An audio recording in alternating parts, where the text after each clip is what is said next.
मैंने कोई 2-3 मुख्तलिफ वजूहात हैं जिसकी बुनियाद पर बिलखसूस खालिद चिश्ती साहब को और जनरल ज़ाहिद महमूद साहब को आज इस ट्रांसमिशन में ज़हमत दे रखी है। चिश्ती साहब का सवाल तो अधूरा रह गया है, मैं उस पर आता हूँ, लेकिन ज़ाहिद महमूद साहब ज्वाइन कर चुके हैं, ज़रा उनकी इनपुट हम ले लें। वजह यह है कि ज़ाहिद साहब जो हैं ये had been there in US, जब फ़ौज में हाजिर सर्विस थे तो मुख्तलिफ पोजीशन में ये अमरीकियों के साथ भी काम कर चुके हैं। तो इनसे सिर्फ दिफाई तज्जिया नहीं लेना या बैनुल अक़वामी उमूर पर बात नहीं करनी, इनसे ये भी समझना है कि अमेरिकी मिजाज क्या है टेबल पे बैठने का, या जब कोई ऐसी मेडिएशन की एफर्ट होती है तो how they are different from rest of the world. General साहब मुझे सुन पा रहे हैं ना अभी आप? आई होप कि आपका माइक म्यूट नहीं। सर जी बस मैंने तरह मिसरा छेड़ दी, आप मुझे बताएं ना कि अमरीकियों का मिजाज कैसा होता है ऐसे मामलात के ऊपर, क्योंकि आप तो सेंटकॉम और फौजियों को डील कर चुके हैं वहां। देखिए, thank you very much Javed साहब। मिलिट्री इनपुट्स जो जाती हैं उनका जो सिस्टम ऑफ वर्किंग ये है कि हमारे रीजन में खास तौर पे कि इनका सेंटकॉम लुक आफ्टर करता है जिस रीजन को। अच्छा, यहाँ पे ये इंप्रेशंस ये हैं कि जी पेंटागन जो है वो उसकी जो मेजर एस्पेक्ट्स हैं, पेंटागन उसको देख रहा होता है। Unlike us, CENTCOM is the regional command. अच्छा, रीजनल कमांड के अंदर ही इनका जो पॉलिटिकल सिस्टम कह लें, इनका जो स्टेट डिपार्टमेंट है, इनका जो बाकी डिपार्टमेंट्स है वो भी डवटेल हो जाते हैं। उसके साथ इंटेलिजेंस की इनपुट भी आती रहती है, सीआई की आती है, डिफरेंट इनपुट्स आती है, मिलिट्री इंटेलिजेंस की अपनी इनपुट भी जाती है। जो मिलिट्री है वो तो डिसीजन मेकर्स को बड़ा क्लियरली लाइंस ऑफ एक्शंस बता देती है, एंड 80-90% इसकी जो सेंटकॉम से ये जो रिकमेंडेशंस जाती है उसी के मुताबिक ये पॉलिसी को आगे लेकर जाते हैं। और हमने देखा है कि over a period of time और खास तौर पे ट्रंप के साथ ये चीजें थोड़ी सी डिफरेंट हुई है। ट्रंप मिलिट्री के बारे में थोड़ा सा डिफरेंट उनका माइंडसेट है और वो मिलिट्री को एक उतनी अहमियत नहीं दे पाते, और आपने देखा भी होगा कि प्रेशर भी बहुत बिल्ड करते हैं। फिर then within the military थोड़ा सा रिजर्वेशंस है अबाउट दिस पॉलिटिकल लीडरशिप, खास तौर पे जिस तरह sacking in the middle of war हुई, जिस तरीके से इसको कंडक्ट किया गया।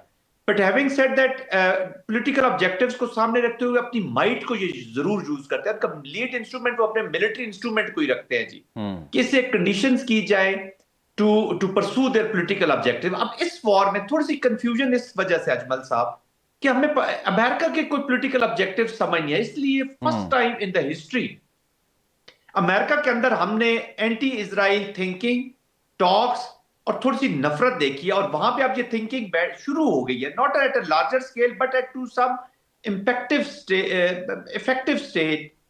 स्टेज पे, कि ये जो इसराइल है ये मिलिट्री हमारे साथ स्ट्रेटेजिक हमारी एसेट है या स्ट्रेटेजिक लायबिलिटी बन गई। अमेरिकन स्ट्रेस फील कर रहे हैं कि उनका पैसा जो है वो इस इसराइल की वजह से इन वॉर्स में लग रहा है। तो इसी वजह से थोड़ी सी कंफ्यूजिंग है। और पास्ट की हिस्ट्री देखें तो कहीं भी वियतनाम हो, अफगानिस्तान हो, इराक हो, क्यास और कंफ्यूजन तो छोड़ गए हैं, टोटल ऑब्जेक्टिव्स की अचीवमेंट कहीं भी नहीं कर पाए। उसकी वजह ये होती थी कि नैरेटिव सही नहीं होता था वॉर बिगिन करने का। अभी भी देखें, उन्होंने कहा जी imminent threat to United States of America from Iran, intelligence ने कहा जी there is no imminent threat. तो इसका मतलब है कि इस वॉर की स्टार्ट ही खराब हो गया। अब मिलिट्री इंस्ट्रूमेंट दोनों ने यूज कर लिया, बेशक अमेरिका बिग पावर है, लेकिन मैं समझता हूं कि टिपिंग पॉइंट पे आ गए हैं। दैट्स वाई जो पिछले दोनों मुज़ाकरात हुए ओमान एंड कतर वाले, जी वहां मुज़ाकरात से जंग में चले गए। ये पहला मौका है कि जंग से हम मुज़ाकरात में निकले हैं।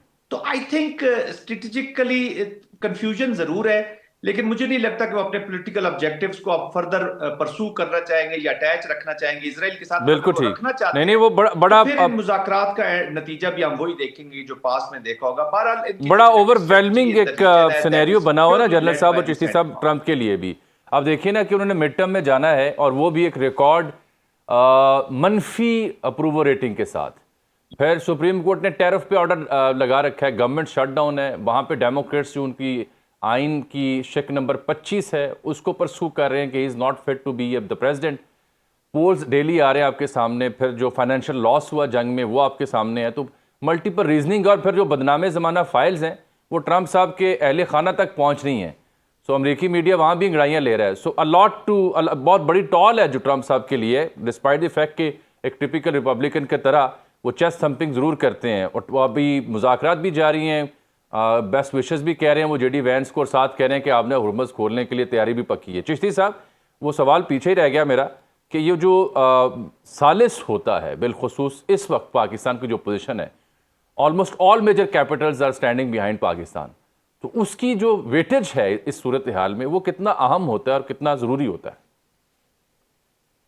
जामी साहब, ट्रेडिशनली पिछली 3-4 दिहाइयों में जब भी आप मुज़ाकरात का एक कॉम्प्लेक्सिटी या नेचर देखें तो आमतौर पर दुनिया में जब भी डिवीजन होती थी, एक सेकंड या थर्ड या फोर्थ टियर का एक बड़ा मुल्क, रूस हो गया, चीन हो गया, कोई और जर्मनी हो सकता था, यूके हो सकता था, वो जरूर एक बातचीत कराने में बहुत एक्टिव होते थे। नंबर वन, दुनिया में पिछले तमाम दिहाइयों के अंदर इस हद तक polarisation, division and sub division नहीं थी। ये अनयूजुअल है मुज़ाकरात के, जिसके अंदर आप देखिए कि अमरीकी सदर ने पिछले 15 महीनों में ऑलमोस्ट हर फोर्स को, हर मुल्क को, इवन पर्सनलाइज लीडरों को इंटेग्राइज किया है। कनाडा को कहा कि हमारे आप स्टेट बन जाओ, ग्रीनलैंड को कहा कि ये हम लेना चाहते हैं, नेटो को कहा कि आपकी रेलेवेंस और वर्थ ही नहीं है, तुम लाइबिलिटी हो, तुम्हारा एसेट नहीं हो।